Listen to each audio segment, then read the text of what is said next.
السلام علیکم ورحمۃ اللہ وبرکاتہ۔ الحمدللہ کفا وسلام علی عبادہ الذین اصطفیٰ، اما بعد۔ محترم ناظرین اکرام، آج کی نشست کا موضوع ہے روزہ ٹوٹ جاتا ہے۔ چند چیزیں میں آپ کے سامنے رکھوں گا، اگر وہ ہو گیا تو سمجھ جائیے آپ کا روزہ ٹوٹ جائے گا۔ چند چیزیں کیا ہے؟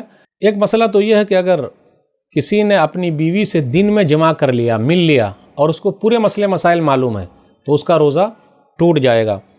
دوسری شکل یہ بنتی ہے کچھ چیزیں اگر ہو گئی تو اس دن کا روزہ ٹوٹے گا اور اس کے بدلے ایک دن روزہ رکھنا ہے۔ ایک تو وہ مسئلہ ہوا کہ روزہ ٹوٹ جائے گا تو روزہ کے بدلے روزہ بھی رکھنا اور جرمانہ بھی دینا ہے۔ تو ایسی چیز ایک ہی ہے، وہ یہ ہے کہ آدمی اگر دن میں اپنی بیوی سے ہم بستر ہو جائے، مل لے، جمع کر لے تو اس کا روزہ ٹوٹ جائے گا۔ وہ گناہوں سے توبہ کر لے، روزہ اس کا فاسد ہو گیا، ٹوٹ گیا، باقی دن وہ کھانے پینے سے رکا رہے گا۔ اس دن کے روزے کی قضا بھی کرنی ہے اور اس کو جرمانہ بھی دینا ہے۔ کہا جاتا ہے اس کو کفارہ ادا کرنا ہے، اور کفارے کی شکل کیا ہوگی؟ یا ایک غلام آزاد کرے، نمبر ایک، نمبر دو، یا 2 مہینے کے لگاتار روزہ رکھے۔ تو ایسا شوق مت کیجئے کہ جو جرمانہ بہت بھاری ہو جائے، اللہ تعالیٰ نے رات دیا ہے۔ نمبر 3، یا اگر ایسا نہیں کر سکتا تو 60 مسکین کو کھانا کھلائے۔ جرمانہ بھی بہت سخت ہے۔ ابو ہریرہ رضی اللہ تعالیٰ عنہ سے روایت ہے، صحیح بخاری کتاب الصوم کتاب نمبر 30 حدیث نمبر 1936۔ ابو ہریرہ رضی اللہ تعالیٰ عنہ کہتے ہیں کہ ہم لوگ نبی صلی اللہ علیہ وسلم کے پاس بیٹھے ہوئے تھے کہ ایک آدمی اور کہا ہلک، اللہ کے رسول صلی اللہ علیہ وسلم میں تو ہلاک ہو گیا۔ تو نبی صلی اللہ علیہ وسلم فرمایا مالک، کیا ہوا؟ کہا وقعت علی امرأتی وانا صائم، میں اپنی بیوی سے مل لیا، جمع کر لیا جبکہ میں روزے سے تھا۔ تو نبی صلی اللہ علیہ وسلم فرمایا هل تجد رقبۃ تعتقها، کیا تم ایک غلام آزاد کر سکتے ہو؟ تو اس نے کہا نہیں۔ تو نبی صلی اللہ علیہ وسلم نے فرمایا فهل تستطيع ان تصوم شهرين متتابعين، کیا تم 2 مہینے کی لگاتار روزہ رکھ سکتے ہو؟ بیچ میں گیپ نہیں، 2 مہینے کے لگاتار رکھنا ہے۔ تو اس نے کہا نہیں۔ تو نبی صلی اللہ علیہ وسلم فرمایا فهل تجد اطعام 60 مسکینا، کیا تم 60 مسکین کو کھانا کھلا سکتے ہو؟ تو اس نے کہا نہیں۔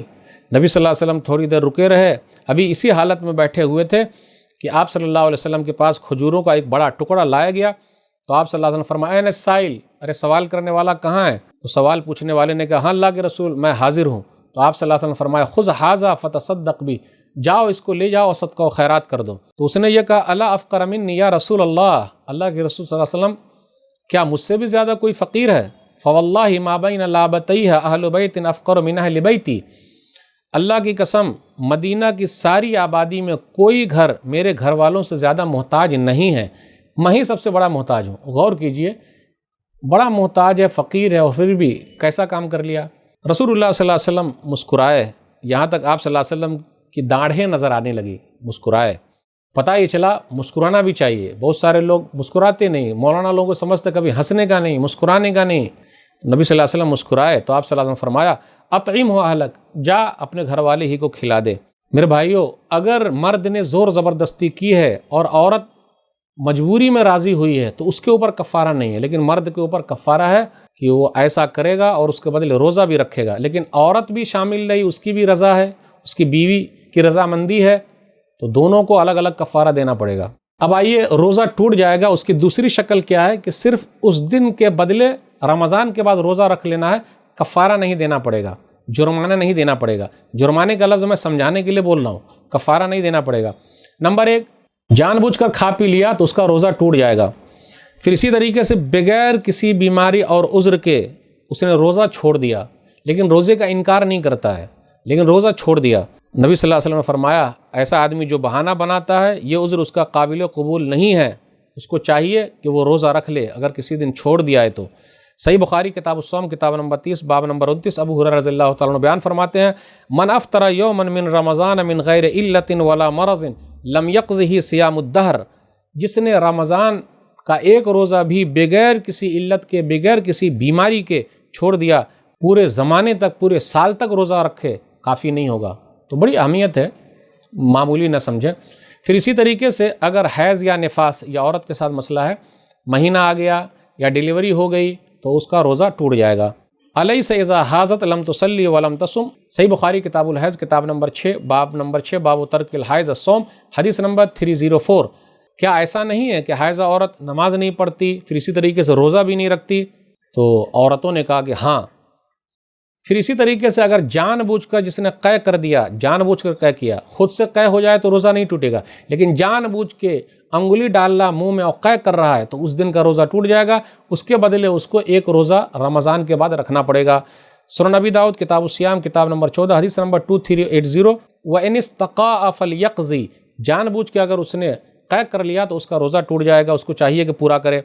اگر کوئی چیز وہ نگل لیا، ڈال لیا منہ میں تو اس کا روزہ ٹوٹ جائے گا۔ نگلنے سے روزہ ٹوٹ جاتا ہے لیکن نکلنے سے روزہ نہیں ٹوٹتا، جو نیچے سے نکلے اس سے روزہ نہیں ٹوٹتا، لیکن منہ سے نگل لیا تو روزہ ٹوٹ گیا، اور نیچے سے جو نکل گیا اس سے روزہ نہیں ٹوٹے گا۔ صحیح بخاری کتاب الصوم کتاب نمبر 30 باب نمبر 32 باب الحجامہ والقیل الصائم، جیسے دھاگا ہے، موتی ہے، اس نے روزے کی حالت میں اندر ڈال لیا۔ عبداللہ بن عباس اور اکرمہ کہتے ہیں الصوم مما دخل ولیس مما خرج، جو نگل لیا تو روزہ ٹوٹ گیا، اگر نکل گیا تو روزہ نہیں ٹوٹے گا۔ کسی نے غذائی انجیکشن لے لیا، سوئی لے لیا طاقت کے لیے، طاقت ہو تو اس کا روزہ اس دن کا ٹوٹ جائے گا، اس کے بدلے اس کو روزہ رکھنا پڑے گا۔ وہ اسلام ہی کو چھوڑ دیا تو اس کا پورا روزہ چلا گیا۔ پھر اسی طریقے سے آدمی بے ہوش ہو گیا، جب پورا بے ہوشی ہے دن تو اس دن کا روزہ نہیں ہوگا، جب وہ ہوش میں آ جائے تو وہ روزہ اس دن کا پورا کر لے۔ پھر اسی طریقے سے جسم سے خون نکال لیا گیا، اتنا زیادہ نکلا کہ وہ آدمی کمزور ہو گیا، اس لیے بلڈ ڈونیشن کا جو مسئلہ ہے، اگر طاقت نہیں ہے تو دن میں نہ دیں، اگر طاقت ہے تو دے سکتے رات میں دیجئے۔ صحیح بخاری کتاب الصوم کتاب نمبر 30 حدیث نمبر 1940 ثابت بنانی نے انس رضی اللہ تعالیٰ عنہ سے کہا اکنتم تکرہون الحجام للصائم، کیا آپ لوگ پچھنا لگانے کو ناپسند کرتے ہو؟ تو کہا لا نہیں، الا من اجل الضعف، ہاں مگر کمزوری کی وجہ سے نبی صلی اللہ علیہ وسلم کے زمانے میں ہم لوگ ناپسند کرتے تھے۔ جان بوجھ کر کسی نے منی نکال دیا، جان بوجھ کر اپنے جسم سے نکالا، چاہے وہ کپڑے کا استعمال کیا، کسی چیز کا بھی استعمال کیا، جیسا بھی ہو اس نے استعمال کیا اور نکالا۔ ابن قدامہ رحمہ اللہ نے اپنی کتاب مغنی کے اندر ذکر کیا، جلد نمبر 3 صفحہ نمبر 179 میں جمہور علماء کا قول ہے وَلَوْ اسْتَمْنَا بِيَدِهِ فَقَدْ فَعَلَ مُحَرَّمًا وَلَا يَفْسُدُ الصَّوْمُ إِلَّا أَن يُنْزِلَ فَإِنْ أَنْزَلَ فَسَدَ الصَّوْمُ، اگر اس نے اپنے منی کو نکالا تو اس نے غلط کام کیا، جب تک انزال نہ ہو جائے روزہ نہیں ٹوٹتا، اگر انزال ہو گیا تو روزہ فاسد ہو گیا۔